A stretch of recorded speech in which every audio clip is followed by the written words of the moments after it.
സംസ്ഥാനത്ത് വീണ്ടും ടിപ്പർ അപകടം. എറണാകുളം പെരുമ്പാവൂർ താന്നിപ്പുഴയിൽ ബൈക്കിന് പിന്നിൽ ടിപ്പറിടിച്ച അച്ഛനും മകളും മരിച്ചു.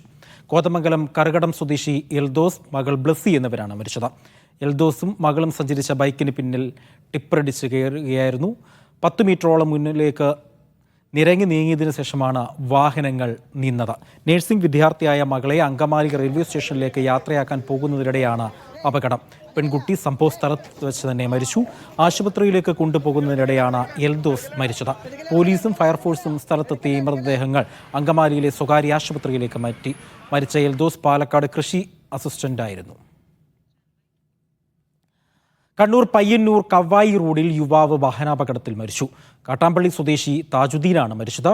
ടിപ്പർ ലോറിയും ബൈക്കും കൂട്ടിയിടിച്ചാണ് അപകടം.